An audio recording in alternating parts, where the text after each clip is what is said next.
The man stepped out of his sleek black car, adjusting the cuffs of his tailored suit as he glanced up at the towering glass facade of the dealership. This was his empire, his life's work. Every brick, every polished floor tile, every gleaming vehicle inside had been built on years of sacrifice, grit, and sleepless nights. He wasn't just a businessman. He was a symbol of hope for those who looked like him, someone who'd risen from nothing to create something extraordinary. Growing up in a small town where opportunities were scarce, he learned early on that life wasn't going to hand him anything. His mother worked 2 jobs to keep food on the table while encouraging her son to dream bigger than their circumstances. She often said, "You've got to be twice as good to get half as far." And so he did exactly that. He studied hard, took risks most wouldn't dare to take, and eventually found himself in the world of luxury automobiles, a field dominated by people who didn't look like him. But this wasn't about proving anyone wrong. It was about building something meaningful, something that could inspire others. That's how the dealership chain came into existence. What started as a tiny showroom with only 3 cars quickly grew into a nationwide brand, known for its exceptional customer service and high-end inventory. People trusted him because they saw themselves in him, a fighter, a dreamer, someone who understood what it meant to hustle. Despite all the success, though, he never let himself forget where he came from. On weekends, you'd find him mentoring kids in his old neighborhood, sharing stories of his struggles and triumphs.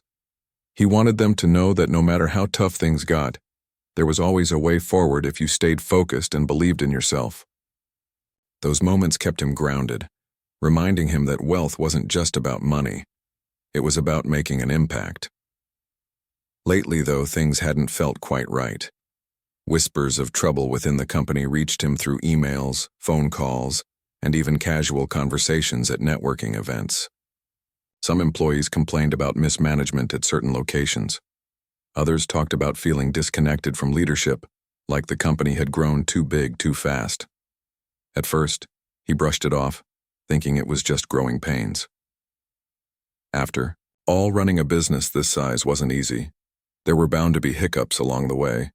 Still, something nagged at him. Maybe it was the tone of those whispers, or the way some of his closest advisors avoided eye contact when discussing specific branches. Whatever it was, it planted a seed of unease in his mind. He decided it was time to see things for himself.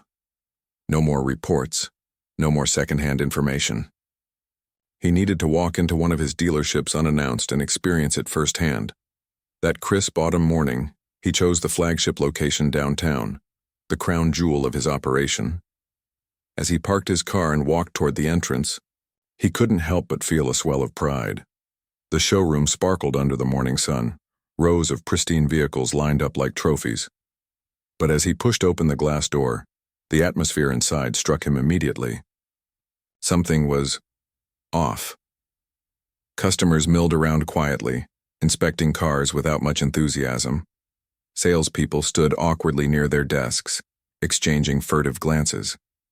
Even the air seemed heavy, charged with tension. A senior manager spotted him and hurried over, forcing a smile. "Good morning, sir. What brings you here today?" he asked, his voice laced with nervous energy. "Just checking in," the man replied casually, brushing past him to explore the space. He wandered over to a desk where paperwork lay scattered, catching sight of a contract left open by an absent employee. Curious, he picked it up and began scanning the pages. At first, everything seemed normal. Standard terms, pricing details, financing options. But then, buried deep in the fine print, he saw something that made his stomach drop. There, tucked away in legalese, was a clause stating that buyers agreed to pay an additional administrative fee amounting to 15% of the vehicle's total cost. His jaw tightened as realization hit him. This wasn't part of the official corporate policy. Someone within his own team, was adding hidden charges to customers' purchases. For a moment, he stood frozen, clutching the document in disbelief. How could this happen? More importantly, why?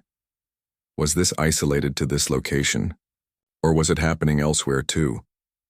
The questions swirled in his mind, each one heavier than the last, One thing was certain: he needed answers, and fast. With the contract still in hand, he turned on his heel and headed straight for the office. The manager who had greeted him earlier followed nervously, sensing that something was wrong. By the time they reached the conference room, the man's calm exterior masked the storm brewing inside. He called together the local management team, his voice steady but firm. "We need to talk," he said, taking a seat at the head of the table. What happened next would change everything, not just for the company, but for him personally. The man stepped out of his sleek black car, adjusting the cuffs of his tailored suit as he glanced up at the towering glass facade of the dealership.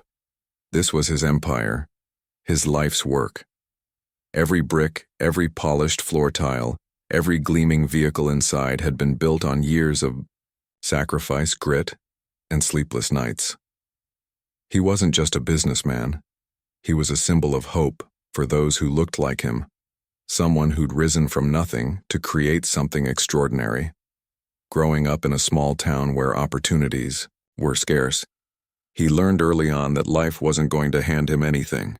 His mother worked 2 jobs to keep food on the table while encouraging her son to dream bigger than their circumstances. She often said, "You've got to be twice as good to get half as far." And so he did exactly that. He studied hard, took risks most wouldn't dare to take, and eventually found himself in the world of luxury automobiles, a field dominated by people who didn't look like him. But this wasn't about proving anyone wrong. It was about building something meaningful, something that could inspire others. That's how the dealership chain came into existence. What started as a tiny showroom with only 3 cars quickly grew into a nationwide brand, known for its exceptional customer service and high-end inventory. People trusted him because they saw themselves in him. A fighter, a dreamer, someone who understood what it meant to hustle. Despite all the success, though, he never let himself forget where he came from. On weekends, you'd find him mentoring kids in his old neighborhood, sharing stories of his struggles and triumphs. He wanted them to know that no matter how tough things got, there was always a way forward if you stayed focused and believed in yourself. Those moments kept him grounded, reminding him that wealth wasn't just about money. It was about making an impact. Lately, though, things hadn't felt quite right. Whispers of trouble within the company reached him through emails, phone calls, and even casual conversations at networking events. Some employees complained about mismanagement at certain locations. Others talked about feeling disconnected from leadership, like the company had grown too big too fast. At first, he brushed it off, thinking it was just growing pains. After all, running a business this size wasn't easy. There were bound to be hiccups along the way. Still, something nagged at him. Maybe it was the tone of those whispers, or the way some of his closest advisors avoided eye contact when discussing specific branches. Whatever it was, it planted a seed of unease in his mind. He decided it was time to see things for himself. No more reports, no more secondhand information. He needed to walk into one of his dealerships unannounced and experience it firsthand. That crisp autumn morning, he chose the flagship location downtown, the crown jewel of his operation. As he parked his car and walked toward the entrance, he couldn't help but feel a swell of pride. The showroom sparkled under the morning sun, rows of pristine vehicles lined up like trophies. But as he pushed open the glass door, the atmosphere inside struck him immediately. Something was off. Customers milled around quietly, inspecting cars without much enthusiasm. Salespeople stood awkwardly near their desks, exchanging furtive glances. Even the air seemed heavy, charged with tension. A senior manager spotted him and hurried over, forcing a smile. "Good morning, sir. What brings you here today?" he asked, his voice laced with nervous energy. "Just checking in," the man replied casually, brushing past him to explore the space. He wandered over to a desk where paperwork lay scattered, catching sight of a contract left open by an absent employee. Curious, he picked it up and began scanning the pages. At first, everything seemed normal: standard terms, pricing details, financing options. But then, buried deep in the fine print, he saw something that made his stomach drop. There, tucked away in legalese, was a clause stating that buyers agreed to pay an additional administrative fee amounting to 15% of the vehicle's total cost. His jaw tightened as realization hit him. This wasn't part of the official corporate policy. Someone within his own team, was adding hidden charges to customers' purchases. For a moment he stood frozen, clutching the document in disbelief. How could this happen? More importantly, why? Was this isolated to this location, or was it happening elsewhere too? The questions swirled in his mind, each one heavier than the last. One thing was certain, he needed answers, and fast. The conference room buzzed with tension as the man sat at the head of the table, his fingers drumming lightly against the polished surface. The contract lay in front of him, its incriminating words glaring up like a betrayal. He glanced around, at the faces of the managers, people he had trusted, people he had hired and mentored. Some avoided his gaze altogether, staring down at their hands or shuffling papers aimlessly. Others exchanged uneasy looks, their discomfort palpable. "Explain this," he said finally, sliding the document across the table toward the general manager, a middle-aged man with thinning hair and a nervous habit of adjusting his tie. His tone wasn't loud or angry, not yet, but it carried an edge that silenced the room instantly. The general manager hesitated, his mouth opening and closing like a fish out of water. Beads of sweat formed on his forehead, and he reached for a glass of water, taking a long sip before responding. "Sir, I can explain," he began, his voice trembling slightly. It's not what you think." "Then tell me what it is." The man shot back, leaning forward now, his elbows resting on the table. "Because what I see here is a hidden fee, a 15% administrative charge added to customers' bills without their knowledge. That's illegal, unethical, and completely against everything we stand for as a company. So, unless you've got a damn good explanation, I suggest you start talking." For a moment, no one spoke. The silence was deafening, broken only by the faint hum of the air conditioning overhead. Finally, the general manager sighed, slumping back in his chair. "All right," he admitted reluctantly. "We started adding the fee about 6 months ago. It wasn't my idea. It came from corporate." He paused, glancing nervously at the others seated around the table. "Look, sales were down after the last quarter. We needed to boost revenue somehow and, well, we thought this would be an easy way to do it without drawing too much attention." The man felt his blood boil, but he forced himself to stay calm, for now. "You thought ripping off our customers would be easy?" he asked, his voice dangerously low. "Did it ever occur to you that these aren't just numbers on a spreadsheet? These are real people. Families trying to buy a car they need, to get to work, to take their kids to school, to live their lives. And you decided it was okay to cheat them?" The general manager shifted uncomfortably in his seat, avoiding eye contact. "I know it sounds bad when you put it like that," he muttered. "But honestly, most customers don't even read the fine print. They sign the papers, drive off the lot, and never think twice about it. We figured, why not? Why not?" The man repeated incredulously, shaking his head. "That's your excuse? You figured it was okay to exploit people because they might not notice? What kind of twisted logic is that?" Before anyone could respond, another manager chimed in, a younger woman with sharp features and an air of defensiveness. "It's not just us, sir," she said quickly, her voice rising slightly. "This has been happening at other locations too.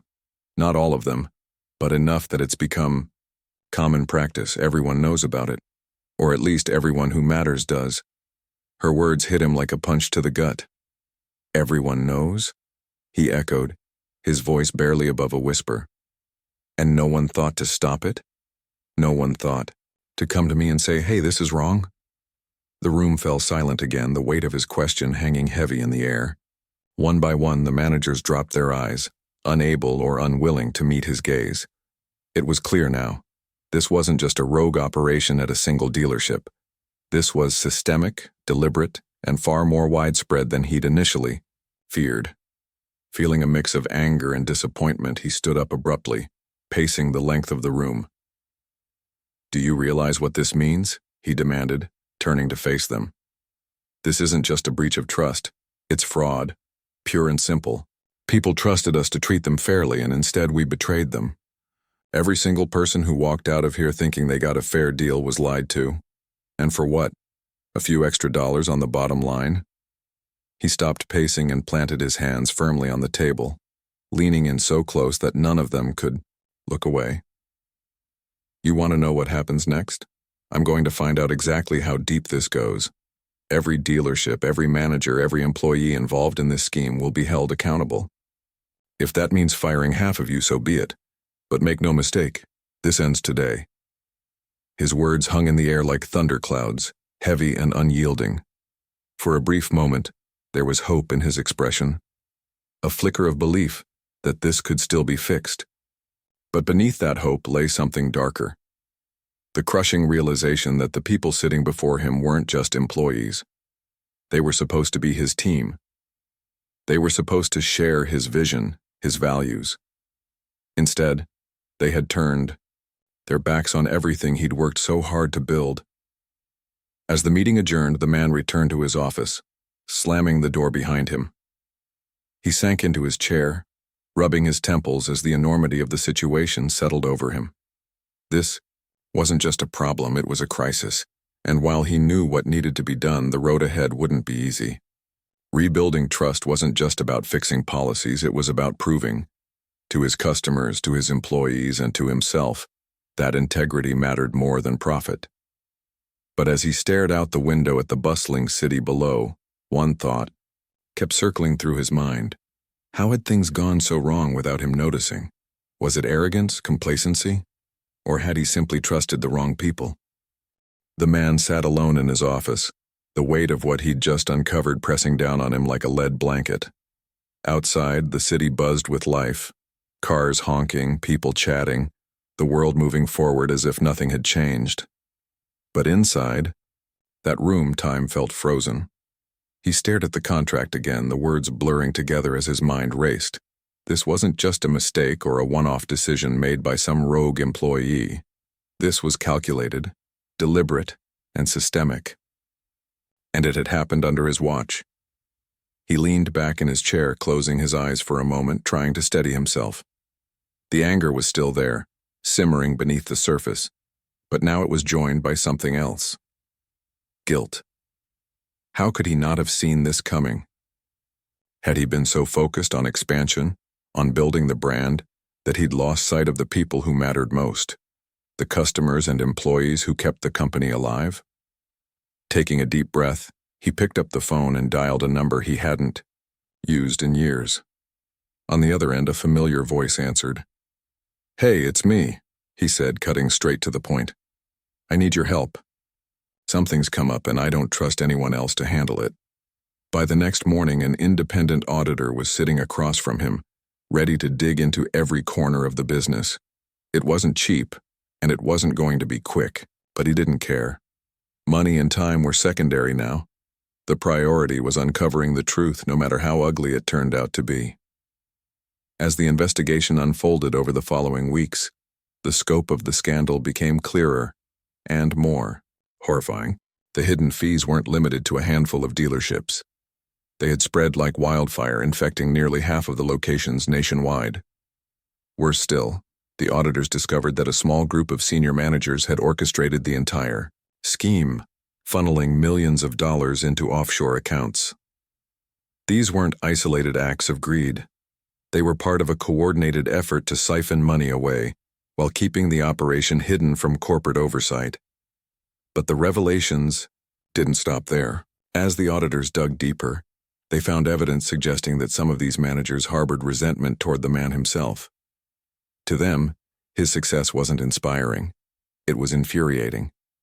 They saw him as someone who didn't deserve his position, someone who had risen too quickly and taken opportunities they believed should have been theirs. In their minds, sabotaging the company was a way to bring him down, to prove that he wasn't as untouchable as everyone thought. When the final report landed on his desk, the man felt physically ill. Page after page detailed the extent of the betrayal, not just of the customers but of him personally. People he had trusted, people he had promoted, had conspired behind his back. Some of them had even attended his birthday parties, laughed at his jokes, and called him a friend. Now, looking at their names listed in cold black ink, he felt a mixture of sadness and disbelief. How could they do this? Didn't they understand the damage they were causing, not just to the company, but to real people? Despite the anger bubbling, inside him he knew he couldn't let emotions dictate his next move. This wasn't about revenge, it was about justice. He called another meeting, this time gathering the entire leadership team from all branches, not just the ones implicated. When everyone was seated, he stood at the front of the room, the audit report in his hands. "I'm not going to sugarcoat this," he began, his voice steady but firm. "What we've uncovered is unacceptable. Not only is it illegal, but it goes against everything we claim to stand for as a company. Customers trusted us and we betrayed them. Employees trusted us and we betrayed them too. That stops now." He paused, letting the gravity of his words sink in before continuing. "Everyone involved in this scheme will be terminated immediately. I don't care how long you've been with the company or what your title is. If you participated in this, you're done. No second chances, no excuses." A murmur rippled through the room, but he raised a hand to silence it. "And for the rest of you, here's what's going to happen next. We're implementing new policies to ensure something like this never happens again. Random audits, stricter, oversight, whistleblower protections, all of it. If anyone sees something suspicious, I want to hear about it. No exceptions." The room was eerily quiet as he wrapped up the meeting. Some people looked relieved, others terrified, and a few seemed indifferent. But one thing was certain: the culture of secrecy and complacency was over. Afterward, he retreated to his office once more, exhaustion washing over him. Firing people wasn't easy, especially when some of them had been with the company since the beginning. But what choice did he have? Turning a blind eye would only make things worse. Still, as he sat there staring at the empty chair across from his desk, he couldn't shake the feeling that this was just the beginning of a long, difficult journey. Publicly addressing the issue was the next hurdle. He knew he couldn't sweep this under the rug. The customers deserved transparency. So he drafted a statement, pouring his heart into every word. "To our valued customers," it began, "recent events have revealed practices within our organization that are unacceptable and contrary to our core values. Hidden fees were added to transactions without proper disclosure, and for that I take full responsibility. Please know that we are taking immediate action to rectify the situation, including issuing refunds and offering free services to those affected. Moving forward, we will hold ourselves to the highest standards of integrity and accountability." Pressing send on the email felt like lifting a weight off his shoulders, but he knew the hard part was yet to come. Would customers forgive them?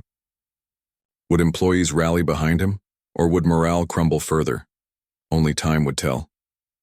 That night, as he drove home, the streets dark and quiet, he allowed himself a rare moment of vulnerability. Pulling over to the side of the road, he rested his forehead against the steering wheel, letting out a shaky sigh. For the first time in years, he questioned whether he was cut out for this, whether the pressure was too much to bear.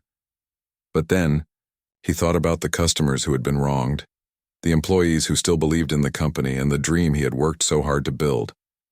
Giving up wasn't an option. Tomorrow would bring new challenges, but for now, he reminded himself of one simple truth. Even in the darkest moments, there's always a chance to start over. And that's exactly what he intended to do. The days following the public apology felt like walking a tightrope. Every decision, every word, every action carried the weight of rebuilding trust, not just with customers, but with employees and the community at large. The man knew that apologies were cheap without real change, so he threw himself into transforming the company from the ground up. It wasn't going to be easy, and he expected resistance along the way, but there was no turning back now. First, he tackled the internal mess. He brought in outside consultants to overhaul the company's compliance systems. They installed software that flagged suspicious transactions automatically, ensuring no hidden fees could slip through unnoticed again. He also introduced mandatory ethics training for every employee, from janitors to senior managers. At first, some people grumbled about the extra work, calling it unnecessary or too corporate. But when he personally attended one of the sessions, sitting among entry-level staff and participating like everyone else, the tone shifted. Seeing their leader take accountability sent a clear message. This wasn't lip service. It was a fundamental shift in how the company operated. Then came the whistleblower hotline, a direct line where anyone could report unethical behavior anonymously. To prove he meant business, he made sure the first few reports were addressed publicly within the company. One involved a regional manager who had tried to reintroduce a similar fee structure under a different name. Instead of quietly firing him, the man held another all-hands meeting to explain what had happened and why it wouldn't be tolerated. Transparency, he realized, wasn't just a buzzword. It was the foundation of trust. But fixing the company's policies was only half the battle. Restoring customer faith required more than refunds and free oil changes. It meant showing them that Thompson Motors wasn't just another faceless corporation trying to make a quick buck. So he launched a campaign called Drive with Trust. Every dealership began hosting open houses where customers could meet the team, ask questions, and even tour the service bays to see the work being done on their vehicles. He encouraged technicians and salespeople to share stories, real ones, not scripted marketing fluff, about how they helped customers find the perfect car or fixed a problem no one else could solve. One story stood out in particular. A young mother had come into a dealership looking for a reliable used car. She'd been burned by scams before and was hesitant to trust anyone. But one of the sales reps took the time to walk her through every detail of the purchase, explaining warranties, financing options, and maintenance plans. When she drove off the lot, tears streamed down her face. Not because she was overwhelmed, but because someone had finally treated her with respect. That story became a cornerstone of the campaign, reminding everyone that cars weren't just products. They were lifelines that connected people to jobs, schools, and loved ones. Still, not everything went smoothly. Some customers were skeptical, accusing the company of using the scandal as a publicity stunt. Social media comments ranged from supportive to scathing, with trolls mocking the efforts as too little, too late. One viral post accused him of exploiting his own background to gain sympathy, saying, "Oh great, another sob story about overcoming adversity. What's next? A Netflix docuseries." At first, the negativity stung. He spent hours reading reviews and comments, feeling the weight of each critique. But then he remembered something his mother used to say. "You can't please everyone, but you can stay true to yourself." So instead of responding defensively, he leaned into the criticism. In interviews, he openly acknowledged the mistakes and admitted that earning trust back would take time. "I'm not asking for forgiveness," he told one reporter. "I'm asking for a chance to show you we're serious about doing better." Slowly but surely, things began to improve. Customers started sharing positive experiences online, posting pictures of their new cars alongside heartfelt messages thanking the staff. Employees, once wary of the changes, began embracing the new culture. Morale improved as people realized they were part of something bigger than selling luxury vehicles. They were helping families build better lives. Through it all, the man kept returning to his roots. He expanded outreach programs, partnering with schools and nonprofits to provide job training for underserved communities. On weekends, he visited local youth centers, talking to kids about entrepreneurship and resilience. One day, while mentoring a group of teenagers, he shared his own struggles growing up. "I didn't have much," he said, "but I had determination. And if I can make it, so can you." Afterward, a shy boy approached him, clutching a worn notebook filled with sketches of cars. "Do you think I could work for your company someday?" he asked hesitantly. The man smiled, crouching down to meet the boy's eye level. "Not just work for us," he replied, "maybe even run it one day." Moments like that reminded him why he'd started this journey in the first place. Success wasn't measured by revenue or awards, it was about impact. And despite the setbacks, he could see glimpses of progress everywhere he looked. Families driving off lots with smiles on their faces, employees shaking hands with customers, proud of the work they'd done, communities coming together around shared goals. Of course, challenges remained. Some branches struggled to adapt to the new policies and turnover spiked as disgruntled employees left. Financially, the company took a hit from the refunds and legal fees. But none of that mattered compared to the bigger picture, proving that integrity wasn't just a value, it was a necessity. As weeks turned into months, the man found solace in the small victories. A handwritten letter from a grateful customer, a standing ovation at a charity gala, even the occasional nod of approval from a former skeptic. Each moment reinforced his belief that people craved authenticity and that businesses could thrive by putting humanity first. Late one evening, as he sat alone in his office reviewing quarterly reports, he allowed himself a rare smile. The numbers were still recovering, but the trajectory was promising. More importantly, the feedback from customers and employees painted a picture of hope. For the first time in months, he felt like he could breathe again. Tomorrow would bring new hurdles, but tonight he let himself dream. Dream of a future where companies led with heart, where success wasn't defined by profit margins but by the lives they touched. And as he turned off the lights and locked the door behind him, he whispered a silent thank you to his team, his customers, and most of all, to the kid inside him who never stopped believing. Months had passed since the scandal rocked the company, and slowly but surely the pieces were falling back into place. The man stood backstage at a packed auditorium, adjusting his tie as he peeked out at the sea of faces waiting eagerly for him to speak. It was an awards gala honoring trailblazers in business, people who had overcome adversity, shattered glass ceilings, and made a lasting impact on their industries. He hadn't planned to attend originally, after everything that had happened. The thought of being in the spotlight felt uncomfortable, but when the organizers reached out, insisting he share his story, he realized it wasn't just about him anymore. This was bigger than one person or one company. It was about resilience, redemption, and the power of doing what's right. As he stepped onto the stage, the applause was thunderous. For a moment, he simply stood there, soaking it in.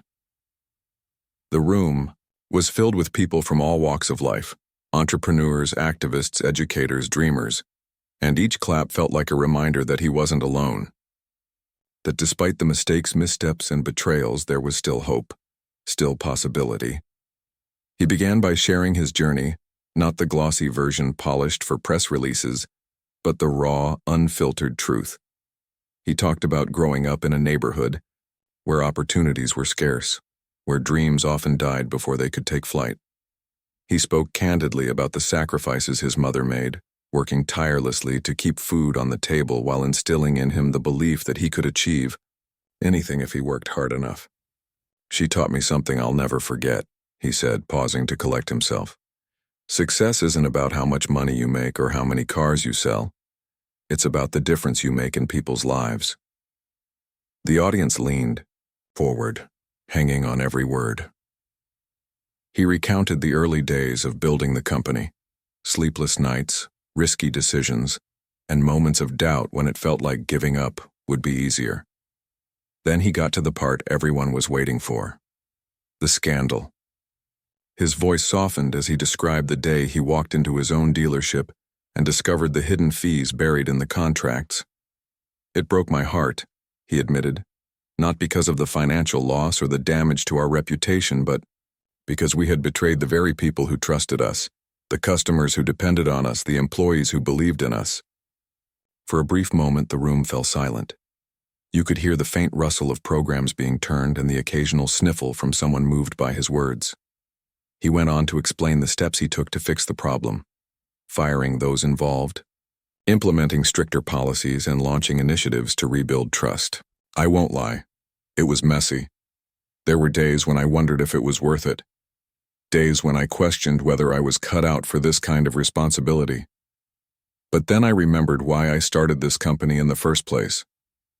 To create something meaningful, something that could inspire others." His voice grew stronger as he shifted gears, focusing on the positive changes that had emerged from the chaos. He shared stories of customers who had forgiven the company, employees who had embraced the new culture, and communities that had rallied around shared goals. One anecdote drew laughter and applause. A grandmother who came into a dealership looking for a car big enough to fit her knitting supplies. Not only did she leave happy with her purchase, but she also became a regular visitor, bringing homemade cookies for the staff during holidays. "That's the kind of connection we're striving for," he said with a grin. "Cars are important, sure, but relationships matter more."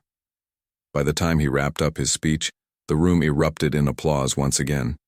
People rose to their feet, cheering not just for him but for the message he represented, that no matter how far you fall, you can always rise again.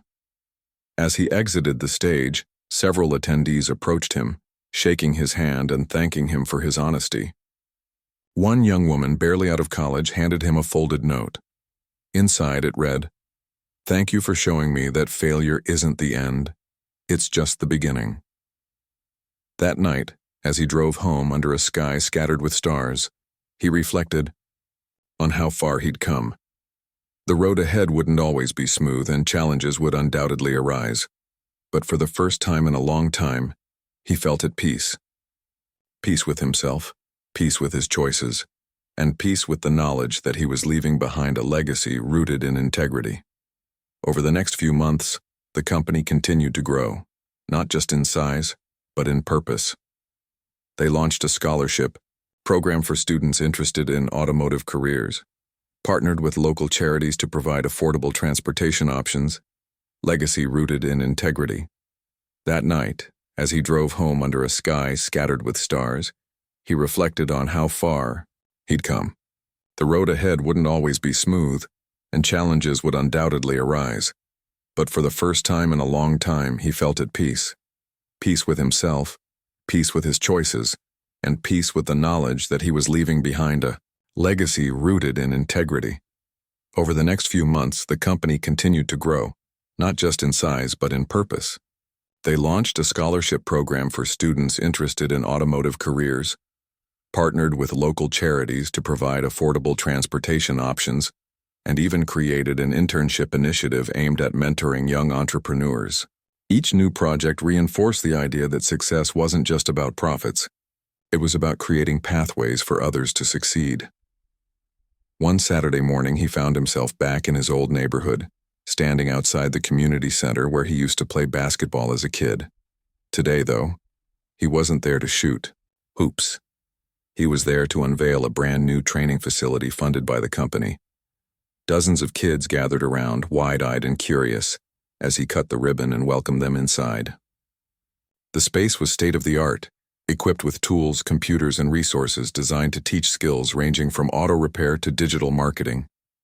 As he watched the children explore the facility, their faces lighting up with excitement, he felt a lump form in his throat. These were the moments that mattered, the ones that reminded him why he kept pushing forward, even when things seemed impossible.